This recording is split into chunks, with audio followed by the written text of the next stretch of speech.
자, 이번 시간부터는 우리 이제 사회의 마지막 큰 3단원 환경을 생각하는 국토 가꾸기입니다. 그래서 이제는 우리나라, 우리 국토를 가꾸는데 그냥 어떤 마구잡이식의 발전이 아니라 환경을 생각하는, 환경을 염두에 둔 국토 가꾸기에 대한 공부를 하겠습니다. 우리 전체 이렇게 사진을 보면은 여러분들, 사진을 보면 여기 어떤 재활용을 발표하는 것도 보이고, 그 다음에 여기는 아주 이렇게 환경이 아름다운 길을 걸어가는 모습도 보입니다. 자, 그리고 또 우리 풍력 발전, 새로운 대체 에너지가 되겠죠. 그래서 또 이제 여기 보면 또 우리 재활용, 분리수거 이런 것들, 뭐 이 모든 것들이 다 환경을 생각하는 국토 가꾸기와 아주 관련 있는 사진이라고 생각합니다. 자, 그리고 이 단원에서 이제 전체적인 내용들을 한번 살펴보면 우리 여기 보면 우리 모두의 지구라고 되어 있죠. 우리 모두의 지구. 그래서 지구가 어떤 인간만의 것이 아니라 지구에 살아가는 모든 생명체들의 지구라는 그 생명체들의 것이지 단순히 우리가 인간의 것이 아니다. 그래서 우리 현재 인간들이 이렇게 지구를 좀 많이 이렇게 뭐 환경 파괴를 한다든가 그런 뭐 나쁜 것들을 많이 하는 경우도 있죠. 이제 이런 것들을 하지 말고 어떤 자연 환경을 잘 지켜나가자. 그런 내용들과 관련되는 내용입니다. 이 그림은 여러분들 이야기 아마 들어본 사람도 있을 겁니다. 마을에서 사람들이 이렇게 풀밭을 공동으로 사용하는 풀밭이 있었습니다. 그 풀밭에다가 양을 키웠어요. 누구나 이렇게 양을 데려다 키웠는데 그 양을 키우게 되면 양젖도 없고 양털도 없겠죠. 그런데 사람들이 이제 조금씩 욕심을 많이 부리다 보니까 양들을 너무 많이 이렇게 그 풀밭에 비해서 양들을 많이 이렇게 키운 겁니다. 그러니까 어떤 일이 벌어지냐면 양들이 풀을 먹는데 다른 한쪽에서 풀이 자라나야 되는데 그 자라나는 풀보다 양들이 많다 보니까 먹어치우는 양이 많다 보니까 풀들이 결국은 자라지 않게 되고 따라서 양들도 키울 수가 없게 되는 겁니다. 그래서 이제 사람들이 모여가지고 서로 의논해서 양들이 한쪽 풀을 먹을 때 다른 풀들이 자라날 수 있게끔 많은 양들이 아니라 한 사람당 한 마리의 양들만 풀밭에서 키우자라는 거 이렇게 서로 약속을 해서 양들이 어떤 모두 그 마을 모든 사람들이 양털과 양젖을 함께 사용할 수 있게 되었다는 이야기죠. 이 이야기에서 우리가 뭐 말하는 것은 이게 뭘까요? 그 가운데 보이는 이 풀밭이 무엇을 의미하는 것 같습니까? 네, 혹시 지구라는 생각이 드는가요? 네, 우리 지구 전체에 어떤 풀밭이라는 이거는 어떤 자원이 되겠죠. 자원은 한정되어 있는데 그것을 이용하는 사람들이 지나치게 많이 사용하다 보면 결국은 이제 자원이 고갈되어서 사람들이 더 이상 사용할 수 없게 된다는 뭐 그런 이야기를 좀 담고 있는 것 같습니다. 그 이야기를 우리 다시 조금 더 해보면 우리는 이제 그 자원을 쓰면 쓸수록 우리가 어떻습니까? 환경 오염이 심각해지고 있죠. 그러면 그런 환경의 그런 피해가 다시 우리 인간에게 다시 돌아온다라는 거죠. 그리고 이제 어떤 오염이라는 것도 지구 스스로 이렇게 정화작용이 있어서 조금씩 그 오염이 다시 맑아지는 작용을 하긴 합니다. 그런데 인간들이 지나치게 심각하게 환경 오염을 한다 보면 지구도 스스로 그걸 회복할 수 있는, 치유할 수 있는 힘을 잃어가게 되는 거죠. 이런 모든 것들이 우리 어떤 자연환경과 인간들이 어떤 인간만 사는 것이 아니라 그 지구에 살고 있는 모든 생명체를 위한 것이고 또 이런 자연환경과 함께 살아가야 된다는 것을 이야기하는 것 같습니다.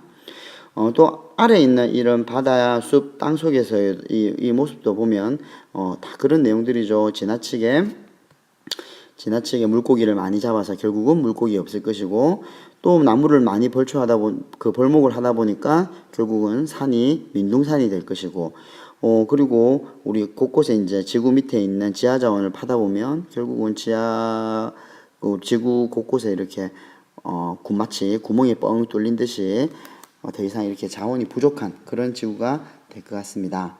자, 이런 우리 이번 단원에서는 이제 그런 것들에 대한 공부를 해보도록 할게요. 그 중에 우리 어떤 자연과 더불어 사는 첫 번째 단원인 자연과 더불어 사는 인간. 자, 우리 인간은 어떻게, 항상 어떻게 자연에서 아주 옛날부터 뭐 먹을거리며, 그 다음에 또 뭐 옷이라든가, 또 집이라든가, 뭐 자연으로서 각종 우리 모든 것들을 많이 참 얻어왔었습니다. 그래서 이제 그런 자연은 우리 과거 조상에게도 현재 우리가 살아가고 있는 우리도 그리고 앞으로 우리 후손들에게도 그 아주 중요하게 되겠죠. 그래서 우리가 자연을 무작정 함부로 이렇게 그 개발할 것이 아니라 자연과 인간이 더불어 살아가는 이런 더불어 살아가는 관계, 이런 관계 중심으로 한번 자연을 바라봐야 될 겁니다. 자, 그럼 우리 이제 내일 수석 교사님하고 같이 우리 수업할 내용이 바로 이 내용이 되겠습니다. 그러면 이런 자연 환경 속에서의 우리의 인간은 어떤 존재인가? 자, 여러분들, 우리 사람들은 예부터 이렇게 자연 환경에서 많은 자연으로부터 얻는 것들이 굉장히 많습니다. 자, 그래서 자연으로부터 어떤 것들을 얻어왔는지 여러분들 한번 곰곰이 생각해 보세요. 그래서 어떤 의식주 생활도 뭐 먹을 거, 잠잘 거, 그 다음에 옷 입을 거 이런 것도 얻어왔지만 우리가 산에를 가거나 우리 바다를 가면 휴식을 취하고 어떤 여가 활동도 우리 함께 자연과 함께 누리고 살아가는 것 같습니다. 그러면서 이제 인간들의 과학 기술이 발달하면서 예전에는 그 자연 그대로의 모습에서 우리가 자연과 함께 인간과 같이 어울려 살아갔다면 어떤 과학 기술이 발달하면서 인간이 이제 자연에 변화를 주거나 새로운 환경을 만들어서 이제 자연하고 살아가는 그런 모습도 등장하게 됩니다. 뭐 예를 들면 그런 갯벌에다가 새로운 물을 막아서 어떤 갯벌을 메워서 새로운 땅을 만든다거나 그 다음에 어떤 댐이라든가 다리를 건설한다든가, 그리고 어떤 사람들이 이제 물론 이제 이런 댐이나 다리를 건설할 때 무작정 건설하는 게 아니겠죠. 그래서 그런 건설을 통해서 홍수나 가뭄을 예방한다든가 뭐 이런 모습들. 그래서 인간들이 자연과 어떻게 더불어 살아가고 또 함께 또 그 과학 기술을 가지고 자연을 변화시키면서 새로운 환경도 만들어가면서 어쨌든 우리는 이런 자연 환경 속에서 살아간다는 사실을 우리는 꼭 명심해 둬야 됩니다. 자, 우리 마지막 핵심, 인간이 자연과 더불어 살아가기도 하고 그 다음에 어떤 기술 가지고 자연을 변화시키거나 새로운 환경을 만들어서 살아가긴 하지만 그 또한 자연 환경 속에서 인간들이 살아간다라는 거, 자, 요것을 여러분들 꼭 명심하시기 바랍니다. 자, 그리고 우리 하나 우리가 인간들이 자연 환경에서 자연은 인간에게 어떤 혜택을 주고 있는지 여러분들 꼭 한번 생각해보고 거꾸로 수업 댓글에 한번 남겨보도록 하세요. 또 우리 인간이 자연과 더불어 살아가는 아주 대표적인 장소 중 하나가 습지입니다. 습지. 근데 이 습지가 일종의 이렇게 축축한 땅이 되는 거예요. 습지라는 건 축축한 땅입니다. 이 축축한 땅이 갯벌 어떤 그 내륙에 있으면은 우리가 일반적으로 늪이라고 이야기를 하는 거고, 이제 여기 바닷가 쪽에 있으면 우리가 갯벌이라고 이야기를 하게 되는 거죠.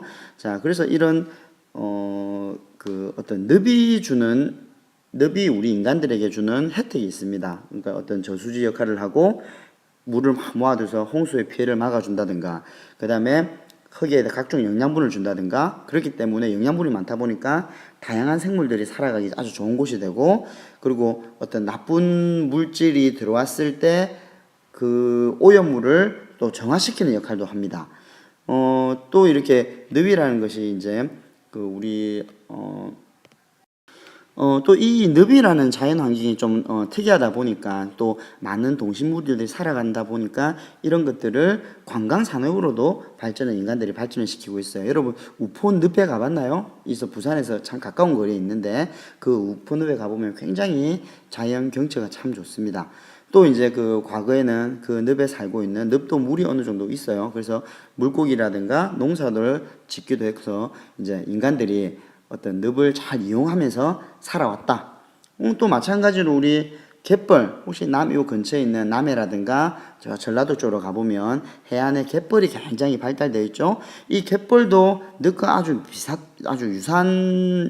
비슷한 이렇게 어떤 도움되는 일을 많이 합니다. 역시 마찬가지로 홍수를 예방하게 되는 거고, 또 다양한 생물체가 동식물들이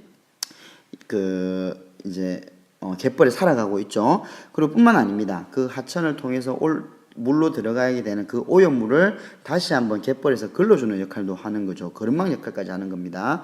또 갯벌에는 여러분들이 좋아하게 되는 여러 어패류라든가 특히 조개 이런 것들이 많이 잡히고 있죠.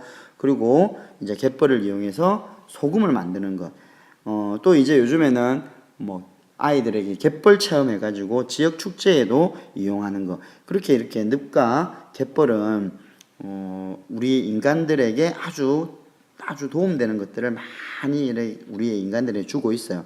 그래서 우리가 도움을 받고 있고, 또 그 늪과 갯벌을 이용해서 또 우리가 또 새로운 것도 만들려고 하고 있고. 그런데 이런 습지가 사실은 이제 조금씩 어떤 환경 오염이나 그런 문제 때문에 좀 줄어든다고 합니다. 그래서 여러분들 이런 늪이나 이런 갯벌을 보존하고 우리가 잘 이용할 수 있는 이제 그런 한번 내일 그렇게 어떻게 하면 이런 늪과 갯벌을 왜 우리가 이 늪과 갯벌을 왜 지켜고 보존해야 되고, 또 그걸 보존하기 위해서 어떻게 해야 될 것인지, 이런 프로젝트를 한번 내일 같이 아이들하고 같이 활동을 한번 해보도록 하겠습니다. 자, 그래서 여러분들 오늘 이 거꾸로 수업이 끝나면 여러분들 앞에 이야기했듯이 자연 환경이 우리 인간에게 어떤 이득을 주고 있는지 그런 것들을 한번 생각해보고 한번 적어보세요. 꼭 조사가 아니더라도 요거는 적어보고, 그 다음에 늪과 갯벌에 대해서는 한번 여러분들 검색을 해봐서 늪과 갯벌이 우리에게 어떤 이득을 주고 있는지 한번 꼭 살펴보기 바랍니다. 자, 오늘 여기까지 마치겠습니다.